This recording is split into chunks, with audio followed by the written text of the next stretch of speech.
Welcome back to The Blend. Relive the good old times of the 60s all the way through the 2000s with Linda Suzanne. She's best known for having a dynamic voice of a torch singer, but now she's going through pop diva history in a show she wrote and produced. That's right. Here to take us through the years is Linda herself. It's great having you. Nice to be here. Thanks for inviting me. Pleasure. So let's talk about the show. What is this about? The show is awesome. The show is about 30 songs in 90 minutes. Woo. And how it came about is I kept going and seeing all these female singers through Vegas. Yeah. And I would notice that they only paid tribute to an Ella Fitzgerald or one artist. And I came home and I've been singing since I'm 11 years old. Yeah. And I told my husband, I said, you know what? I don't want to just do a show that's about one singer because I love so many of them. So I started going through and finding out the pop divas through the 60s all the way There's only been a few. Yeah, oh my gosh, talk about a nightmare going, well, I have this, oh no, I'm out of time. Oh, I have this one, nope, there's no more.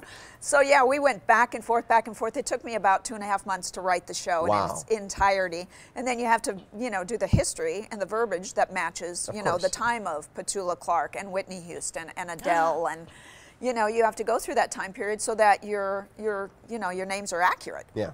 Oh. And then, as luck would have it, my next door neighbors happened to be Karen and Richard Carpenter. No. So who knew? So I added a segment for the Carpenters because my brother used to play in their little band and I used to make fun of him so badly. I'd go, oh, so where are you going today? Open a supermarket with your trio? And he'd go, yeah, that's what we're doing. It happened to be I was 15 and a half and I was getting my driver's license and my mom said, if I hear that song one more time, we're going to pull over and change the channel. And it was Karen Carpenter singing Close to You. You know, it's probably good you added her in because it would make it really awkward out at the mailbox if you hadn't put her in your show. Yeah, no, you'd have to move again. I just love this theme. I love the strong female artists that have emerged. Yeah. Is the show in chronological order? It pretty 60s, much 70s, is. 80s, Yes. 90s. Yes. Yeah, and I walk you all the way through it. And I go, in 1961, you heard the Shirelles singing this song, but then 2011, Amy Winehouse made this song, a huge song all over again, Will You Still Love Me Tomorrow?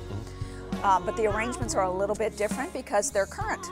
No question. It's really awesome. So where do we get to see the show? The show is at South Point. Okay. It's Sunday the 15th. It starts at 6 o'clock. Invite you guys. The red carpet's 4:30 to 5:30. Fantastic. Yes, I would love to have you guys come out, and it's a great venue. As you know, the showroom at South Point is phenomenal. Certainly It is. And It's everybody's fantastic. great there. Sound is amazing. Oh as my well. gosh, It's really, yeah. really great. Now, Yeah. I have a question, Linda. Will Yes. Wacky be on the red carpet? Wacky, Wacky's not very well behaved, so Wacky can't come to the red carpet. This is her dog, by the way. Yes, we should Yes. explain. Yeah. Oh, this is Wacky. Wacky's not very well behaved, but he's getting used to people. He's a rescue, so he's a little timid and a little afraid of other people. Well, Cool. So am I. I've had one. You're doing well, though, Sean. Thanks, I appreciate it. Worth noting, by the way, there's charities involved with this as well. Yes, I was first of all going to, because my Wacky is a rescue, talk about him like it's a child, don't I? Well, it's I sort of wanted is, to yeah. know, they are our child. Our fur children. Yes, so I wanted to give 50% to the rescue of animals with Friends for Life Humane Fantastic. Society. Oh. But then when this thing hit a week and a half ago, Yeah. I told everybody in the band, I said, you guys are working hard, but how do you feel like donating the other 50% to, it's called the Compassion Fund of Las Vegas. And I researched a lot of charities to find out who was giving 100%. Good for And they were you. the only charity giving 100% There's of the proteins. There's no bit of a secondary company taking money, which GoFundMe can tend to do. and stuff Exactly. like that. Exactly. Yeah. Yeah. So it goes directly to them, and my press agent said, "Why don't we just, have baskets at the end of the show?" I was like, "No, that would be like church. So I don't want to do that. It's the church of collection music." plate comes on down. Yeah, Yeah. exactly. So what I'm just going to do is I'm just going to put a flyer for the Compassion Fund and let people do it however they feel Fantastic. inclined to do it. No pressure. The price of the ticket covers what we're donating. That's fantastic. That is Yeah. great. Linda, I was so excited to meet you today because it's the first time I met you. Yeah. And I know you're such a part of the fabric of the entertainment community here in Vegas. But tell me a little bit about your background. My background, I actually started when I was 11. My first gig was 17, opening for Rosemary Clooney. She was my first gig. Yeah. Wow. And it's amazing. Yeah. Good start. Where was that show?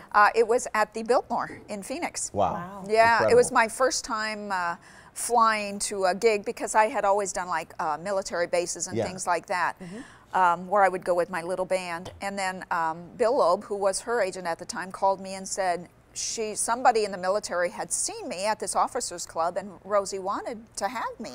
Fantastic. So I went out with Rosie, and then Rosie led to Margaret Whiting, led to Helen O'Connell, led to Rosemarie, you know, and they became 4 Girls 4. Wow. And then came the Tony Randall and the Jack Lemmon, 4 plus 4. So it became this big trend, and I toured with them for years. Amazing. Thank you Yeah. so much. And now, the Pop Divas. We can't wait to see the show. Thank you so much for joining I'm looking forward to having you guys. us. All right. Don't miss the best decades in music all in one show, folks. The Legends of Pop Divas is this Sunday, 6 p.m. over at the South Point. For tickets, just call their box office, and the number is right there on your screen. Linda's website is also listed right Absolutely. there.